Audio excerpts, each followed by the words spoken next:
Good morning, everyone. It's Monday, February 22nd. From the San Antonio Express News, my name is Luis Vasquez, and this is your Express Briefing. All of the stories you need to know to start your day. After a sunny and warm weekend, it's expected to be a little cooler Monday with a high of 69 and a low of 37. Some parts of the hill country could see lows that dip closer to the freezing mark, but nothing like last week. In the aftermath of this week's winter storm, San Antonio plumbers say they are overwhelmed with thousands of calls from desperate homeowners, and the backlog of repairs is likely to get much worse. In a news conference Friday, Republican Governor Greg Abbott laid out his top 4 priorities as the state begins its recovery process after the winter storms that knocked out millions of Texans' powers and water supplies. And now let's move on to the top stories for the day.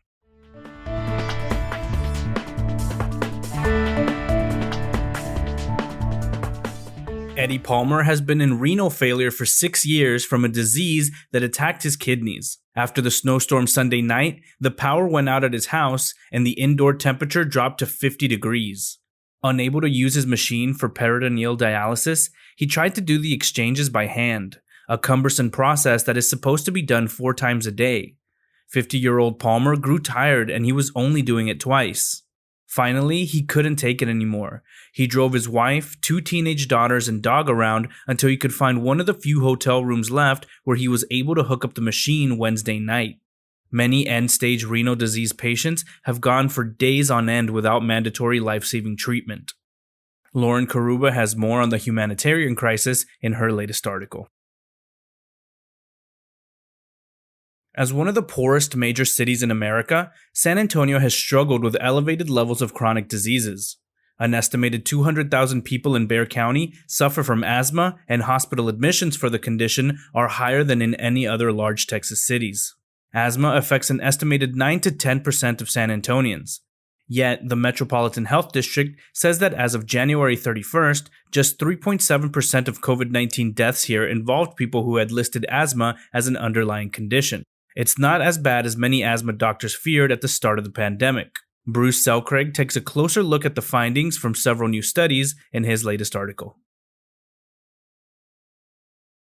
21-year-old Keldon Johnson has emerged as a rising star for the 16-11 Spurs, whose season is on pause because of a coronavirus outbreak discovered after the game in Charlotte.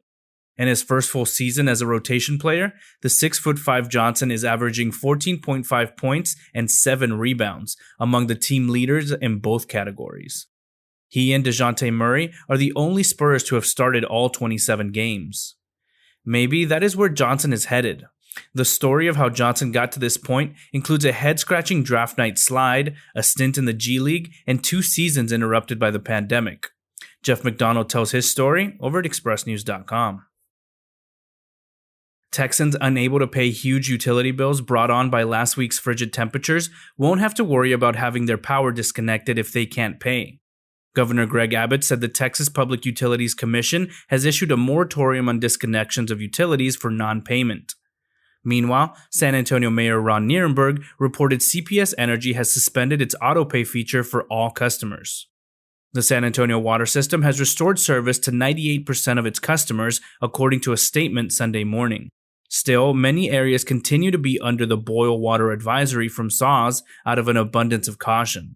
We're keeping a page over at ExpressNews.com updated with the latest information about outages, closures, and more.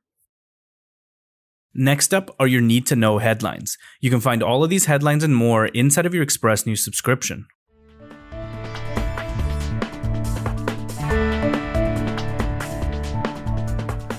As disaster approached Texas, the state agency overseeing the power industry operated without an independent monitor to make sure energy companies followed state protocols.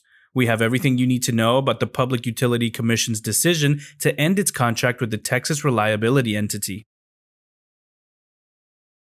With millions of Texans having lost power during the winter storms, key players in the legislature say one of the most immediate reforms they will push for is recalibrating the state's electricity grid to ensure more fossil fuels are in that mix and fewer renewables. With electricity restored throughout much of the state, Texas Democrats called for a full investigation into the outages and for reforms to the state's energy grid. Party leaders say years of neglect and corporate deference by Republican state leaders directly led to a week of deadly power outages. San Antonio surpassed 190,000 total coronavirus cases Sunday, but the pandemic spread in the region continued to abate. On top of an already difficult NBA season, DeMar DeRozan is now dealing with a death in the family. DeRozan announced that his father, Frank, had died in Los Angeles after a prolonged illness. As Greg Popovich prepares to steer the Spurs through a COVID-19 interruption, read about some of the hurdles the team will face before their next scheduled game on Wednesday over at ExpressNews.com. Fans will be allowed in the Alamo Dome at up to 17% capacity for the Sweet 16, Elite 8, and Final Four of the 2021 Division I Women's Basketball Championship, according to the NCAA announcement on Friday. San Antonio's Rackspace Technologies' fourth quarter loss widened even as its revenue increased from a year ago. In its third earnings report since August 5th's initial public offering, the cloud computing firm said this week it lost $64 million on $716 million in revenue. In the wake of last week's weather-induced power outages, the Express News editorial board writes, quote, "The aftermath of this storm will require a large-scale forensic investigation into ERCOT and its management of the power grid." Dr. Joe Pierce and his wife Araneta are making an inventory of his 6,000-plus book collection. The books about or by African Americans cover every chapter of history you might imagine, beginning with enslavement to its most important writers. Elena Ayala tells the story of these San Antonio collectors in her latest article.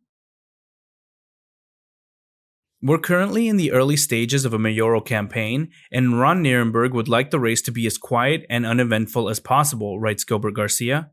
Find out why Gilbert thinks Nirenberg should agree to debates in the San Antonio mayor's race. Like the pandemic, the winter storm equalized who could be hit and magnified who was better to respond, writes Kerry Clack. Read his latest, quote, "May this winter storm thaw our conscience," over at ExpressNews.com.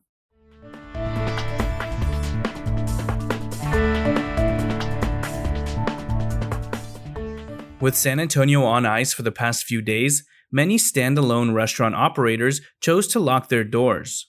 Not only were power and water in short supply for many, but food deliveries weren't coming in either. And that's not even counting the dearth of customers who, by and large, hunkered down at home instead of braving icy roads. But inside San Antonio's hotels, it was an entirely different, chaotic picture. After months of few to no bookings because of the pandemic, many were suddenly full, flooded with San Antonio residents looking to escape their dark, frigid homes. And for those 5 days last week, someone had to feed them. Somehow. Paul Stephen tells us how they did it over at ExpressNews.com.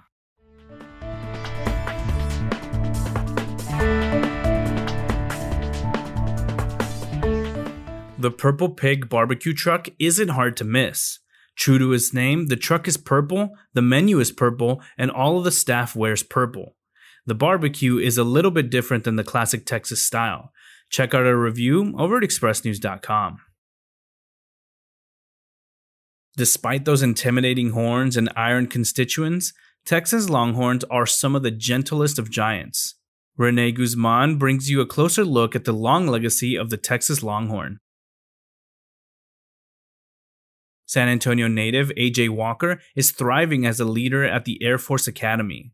The St. Mary's Hall product flirted with transferring, but the sharpshooting point guard is determined to help build a winning culture for the Falcons.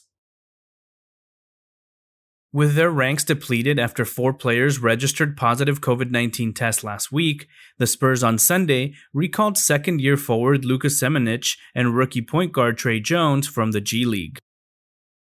It still feels like winter in San Antonio, but Purple Martins are back. Calvin Finch has more, and in his down-to-earth column, Neil Sperry answers readers' questions about browned leaves on peace lilies and more. And that's all for today. This was your Express Briefing for Monday, February 21st. My name is Luis Vasquez. Please consider becoming an Express News subscriber to get in-depth coverage on all the stories you heard today. Also, be sure to rate and review this podcast inside of your Apple Podcast app, as it really helps the show. Have a wonderful day, everyone.